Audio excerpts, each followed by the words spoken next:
Good morning, children. Today we shall know about the 12 months of year. ପିଲାମାନେ ଦେଖ ଆଜି ତମର ଯେଉଁ ଗ୍ରୀଷ୍ମକାଳୀନ ଶିକ୍ଷଣ କାର୍ଯ୍ୟକ୍ରମରେ ଇଂଲିଶର ଗୋଟେ ଅଛି ପଞ୍ଚମ ଶ୍ରେଣୀ ପାଇଁ। ଏଇଟା ତୃତୀୟ ଚତୁର୍ଥ ପଞ୍ଚମ ଶ୍ରେଣୀ, କିନ୍ତୁ ସ୍ପେସିଆଲି ଫର୍ କ୍ଲାସ୍ 5 ଦେଇଛି ଯେ right the names of the 12 months of the year. ଏଇଠି ତମକୁ ଗୋଟେ ପୋଏମ୍ ଆକାରରେ ଦିଆଯାଇଛି। ଏଇଟା ହେଉଛି ଯେ କେଉଁ ମାସରେ କ'ଣ ହେଉଛି। ଆମେ ସ୍ପେସିଫିକାଲି ଆମେ ଜାଣିବା ଯେ ଜାନୁଆରୀ, ଫେବୃଆରୀ, ମାର୍ଚ୍ଚ, ଏପ୍ରିଲ, ମେ, ଜୁନ୍, ଜୁଲାଇ, ଅଗଷ୍ଟ, ସେପ୍ଟେମ୍ବର, ଅକ୍ଟୋବର, ନଭେମ୍ବର, ଡିସେମ୍ବର। ଏଇଟା ଜାଣିବା ସାଙ୍ଗରେ କାହିଁକି ତ ମନେ ରଖିବା ପାଇଁ ଗୋଟେ ବାଟ କରାଯାଇଛି ଯେ କେଉଁ ମାସରେ କ'ଣ ହୁଏ। କିନ୍ତୁ ଆମର ମନେ ରଖିବା ମୁଖ୍ୟ ଲକ୍ଷ୍ୟ ହେଲା 12 ମାସ ମନେ ରଖିବା। ତେଣୁ କେମିତି ମନେ ରଖିବା? ଦେଖ ଦେଇଛି January cold and snowy bright, February roses bloom with delight, March brings spring with flowers, April showers bring May flowers to share, June's warm sunshine our face, July's hot days in a summer place, August's rain makes September bright, October's leaves fall with delight, November's warm with sweater on, December snow falls gently down। ପିଲାମାନେ ଦେଖ ଆଗ ବୁଝ ତାପରେ ଜାନୁଆରୀ cold, ଜାନୁଆରୀ ମାସରେ ଥଣ୍ଡା ପଡ଼େ। And snowy bright, ବରଫ ଉଜ୍ଜଳ ବରଫ ପଡ଼ିଥାଏ।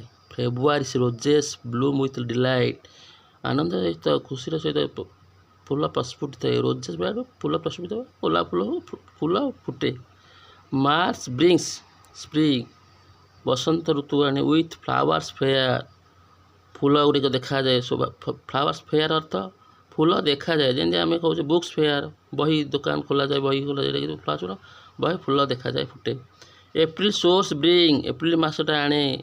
May flowers to share, May ମାସେ ତାହାକୁ ସେ ବାଣ୍ଟେ ବା ଚାରିଆଡ଼େ ଖେଳେଇ ଦିଏ। ଜୁନ୍ସ ୱାର୍ମ, ଜୁନ୍ ମାସେ ଗରମ ହୁଏ, ଗ୍ରୀଷ୍ମ।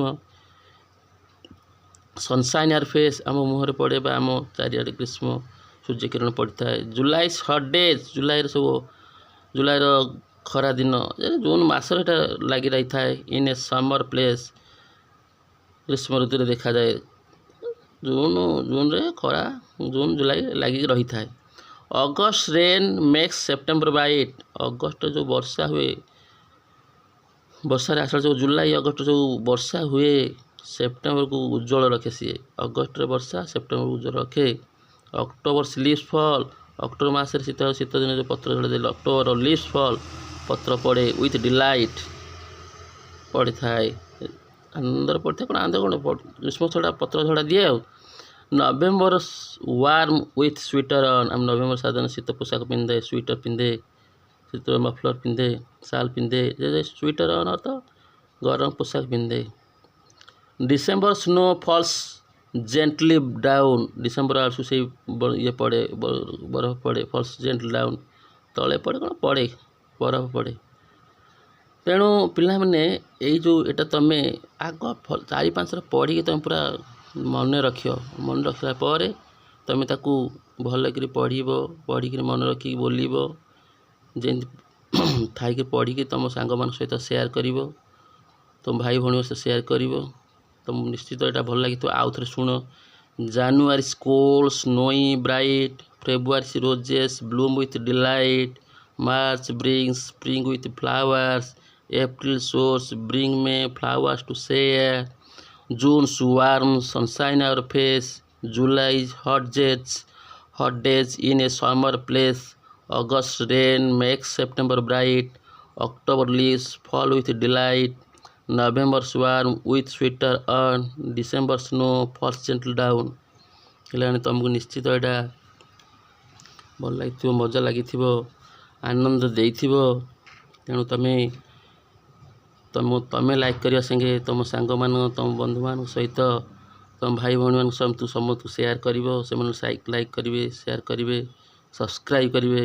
ତୁମେ ସବସ୍କ୍ରାଇବ୍ କରିବ ଏବଂ ଭଲକରି ମନେ ରଖି ଆସି ଶ୍ରେଣୀରେ ସାର୍ଙ୍କ ପାଖରେ ବୋଲିବ, ସାଙ୍ଗମାନଙ୍କ ସହିତ ପଢ଼ିକି ତାଙ୍କୁ ସେୟାର କରିବ। Thank you for watching.